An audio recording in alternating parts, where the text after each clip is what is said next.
How was the first practice for Kansas State? It was good.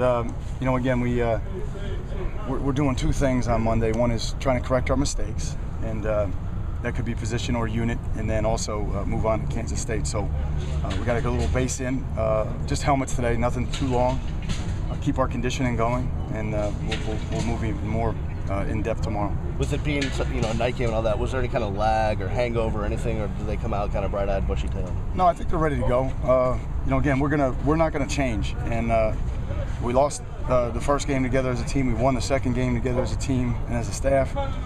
We were consistent after the first loss. We were consistent after the first win. We're going to be the same guy, and we're trying to show them and lead them that way by example.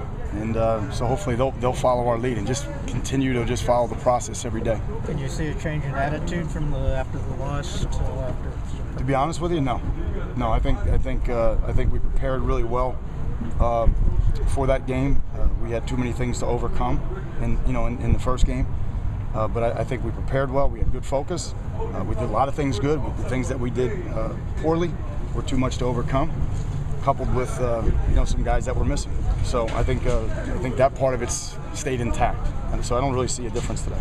With the kick coverage and punt coverage, I mean, that's been a big issue in the last few years. I know you maybe put some starters in there that hadn't done it before. Is that sort of what's helped fix this, or is it more of a scheme thing you think? No, I think Coach Barrow has done a great job with it, number one, and I think the kicker and punter have done a tremendous job. We're sitting here in the spring not knowing who either one of them is going to be, and they made their minds up and competed and won the job.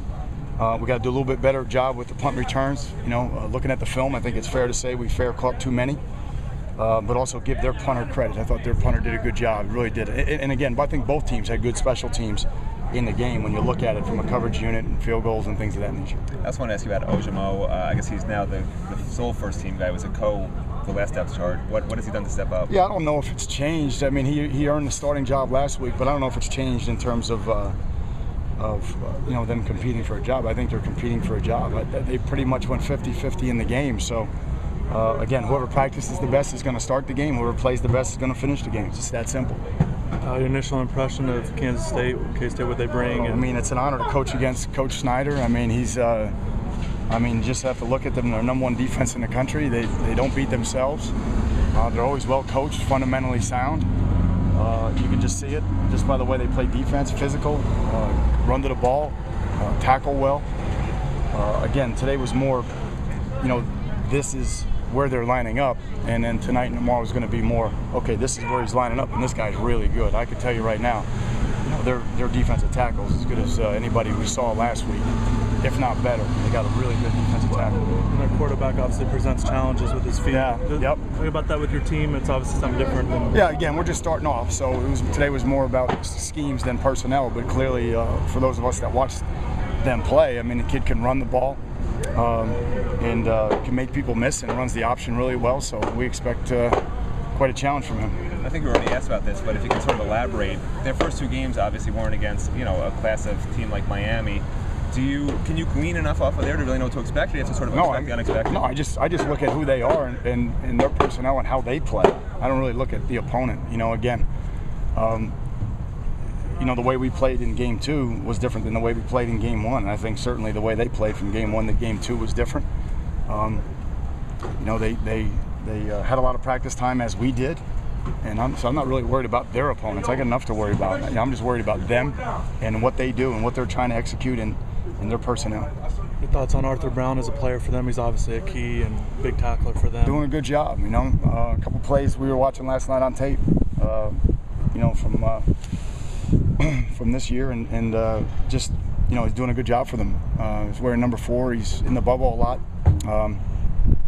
He can not only come up and fill, but he's also able to move his body lateral, fairly quickly and get his feet around and make a good play. So, again, I don't want to get too much in depth on their personnel, but clearly you can see they got some good players. For the first time, FIU has joined you as a ranked team. You feel that is a good thing for South Florida football, or? If FIU's doing well? Yeah. No, it's great. I mean, I think Mario does a great job. A lot of respect for Mario, and again, I think they're doing a great job. They're doing a tremendous job over at FIU. We got our own deal, and we're trying to get back to where we need to get back to, and they're trying to, break through. So, again, Mario and I had very similar situations. Him at FIU, myself at Temple. So we've talked on many occasions. He's been over. Again, a great deal of mutual respect for each other, and real proud of them and the way they're playing. I know. Have you talked to him since you've been down here? All the time. Yeah, we text and talk all the time. So really, like, again, he's been nothing but helpful to me, and got a great deal of respect for Mario and his staff. I know there were some years when Coach Snyder wasn't at Kansas State, but I mean, he's been around that program for such a long time.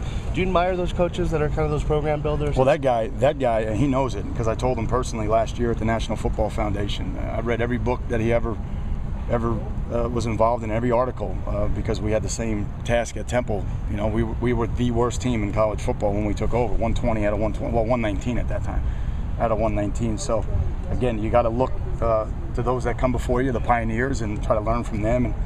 And Coach Snyder, I mean, that's the ultimate blueprint.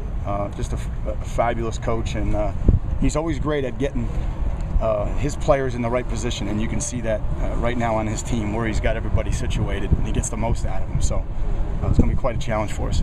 2 more questions, please. Yesterday you said on the conference call that you said you thought everyone was healthy. Anything changed? No, I think we're okay.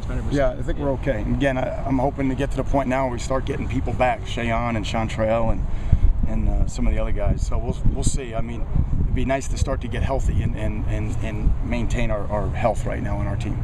Does I guess the last question, recruiting-wise, I know a lot of recruits there. I mean, how big a deal is that winning a game like that in that kind of environment in front of a bunch of recruits? Big deal. Yeah. Again, I've been to just about every stadium in the ACC, Big Ten, and Big East, and nothing equaled what we felt when we got off the bus. I don't care where you can go in college football.